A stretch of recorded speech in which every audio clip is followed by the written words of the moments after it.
মানবরূপী জানোয়ারদের হাতে লাঞ্ছিত, বঞ্চিত, অপমানিত, পদদলিত হচ্ছে। দিক থেকে আওয়াজ তুলছে মুসলমান ভারত ছাড়ো, না হয় কোরআন ছাড়ো। আর কবে ঘুম ভাঙবে ইসলামের মেরুদণ্ড ভুলণ্ঠিত হওয়ার পর? ইসলামের উত্তপ্ত অগ্নিশিখামণির গভীরে দাউ দাউ করে জ্বলছে। আলহামদুলিল্লাহ আলহামদুলিল্লাহি ওয়াহদাহু ওয়াসসালাতু ওয়াসসালামু আলা মান লা নাবিয়্যা বা'দাহু আম্মা বা'দ فأعوذ بالله من الشيطان الرجيم بسم الله الرحمن الرحيم واعتصموا بحبل الله جميعا ولا تفرقوا صدق الله العظيم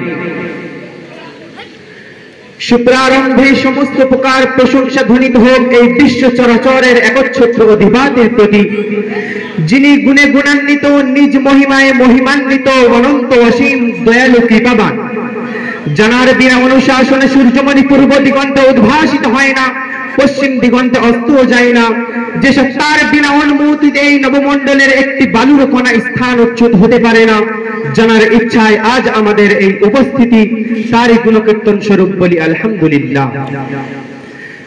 তারপরে পরে জানাই সে বিশ্ব মানবতার মধ্যমণি, মানবতার অগ্রদূত, জানার আগমনে গহীন অরণ্যে পথভ্রষ্ট ব্যক্তি পেয়েছিল পথের দিশা, মৃত্যুশিয়র উপনীত ব্যক্তি পেয়েছিল বেঁচে থাকার আশা, মানবের পবিত্র সমাধি ক্ষেত্রে বৃষ্টির বারের ন্যায় ওয়াঝার দ্বারায় বর্ষিত হতে থাকুক দরুদ ও সালামের বাড়িধারা।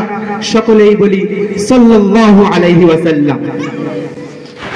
অতঃপর আজকের এই আলোকোজ্জ্বল সুসজ্জিত অনুষ্ঠানের সম্মানিত স্পিকার সাহেব ও আমার মাথার মুকুট বিচক্ষণ বিচারক মণ্ডলী, সম্মুখে বসে থাকা জ্ঞানপিপাসু সমবয়স্ক, বয়োজ্যেষ্ঠ, বয়সুদ্ধ শ্রোতাবৃন্দ, সবাইকে আমার অন্তরের অন্তরস্থল থেকে প্রেম, প্রীতি, ভালোবাসা ও শুভেচ্ছা জানিয়ে আজকের মূল উদ্দেশ্য ঐক্যের আহ্বান সংক্রান্ত নাতিদীর্ঘ আলোকপাত করার প্রয়াস রাখছি।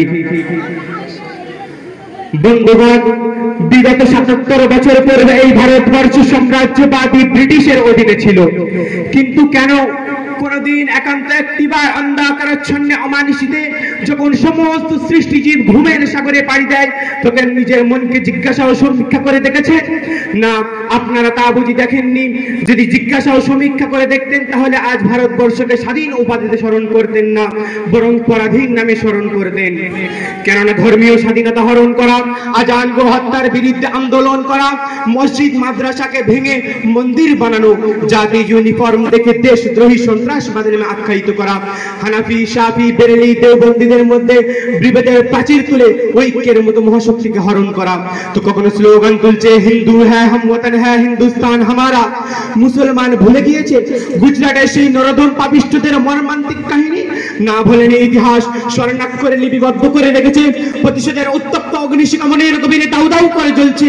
তো অন্য দিক থেকে আওয়াজ তুলছে মুসলমান ভারত ছাড়ো, না হয় কোরআন ছাড়ো। হায় আফসোস, শত আফসোস, এরই নাম কি স্বাধীনতা?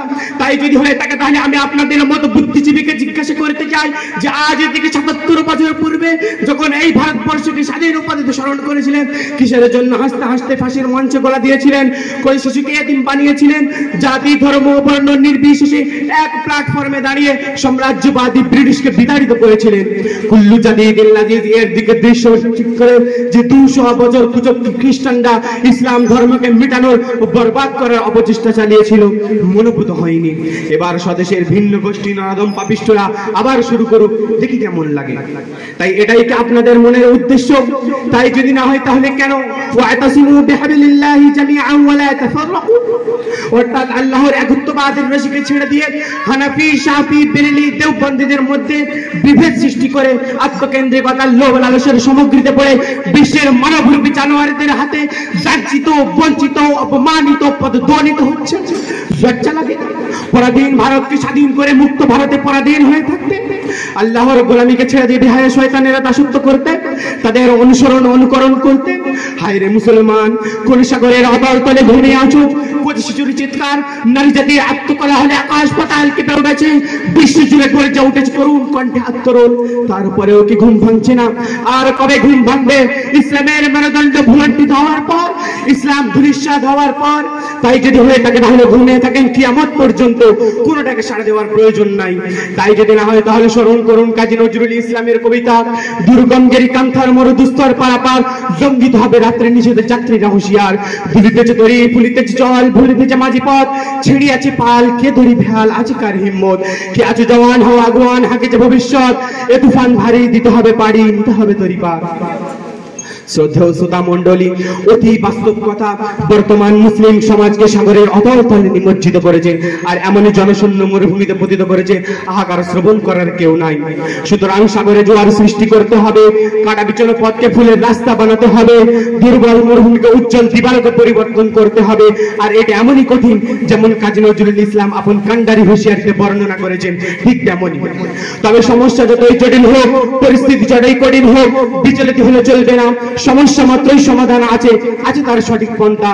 তাই এই কথা চিরস্মরণীয়, মা লা ইদরাকু কুল্লুহু লা ইদরাকু কুল্লু, অর্থাৎ যে কথা সম্পূর্ণরূপে বাস্তবায়ন করা সম্ভব নয়, সে কথা সম্পূর্ণরূপে পরিত্যাগ করা উচিত নয়। ফলাফল সৃষ্টি জগতের স্রষ্টার হাতে। তাই এর দিকে দৃষ্টিশালক নিক্ষেপ করে কোরআন হাদিসের জীবন বিধান সঙ্গে নিয়ে গড়ে তুলুন ঐক্যের আওয়াজ ও ধ্বনি। যে বাপ আদমের সন্তান বিশ্বনবী সাল্লাল্লাহু আলাইহি ওয়াসাল্লামের উম্মত আল্লাহর ঐক্যের রশিদে বন্দী, দেখবেন গগন হতে বসুন্ধরায় রহমতের ঝর্ণাধারা ও বিরাম অনবরত বর্ষণ হচ্ছে। নৈতিক ধর্ম, নৈতিক স্বাধীনতা ফিরে পাবে, বিজয় হবে ইসলাম। তাই তো কবির কণ্ঠে ধ্বনিত হয়, পক্ষে আগুন আজও আছে মোর, আমি যে অগ্নিগিরি, সে অগ্নি শিখায় বিশাল স্মৃতি রেখেছে ঘিরি। হায়রে ঘুমিয়ে আছো আজ, হায়রে আত্মভোলা, তোমরা জাগিলে সারা পৃথিবী খাইবে ভীষণ দোলা, খাইবে ভীষণ দোলা। এই বলে আমার সংক্ষিপ্ত বক্তব্য এখানে ইতি করলাম। আখির দাওয়ানা আলহামদুলিল্লাহি রাব্বিল আলামিন।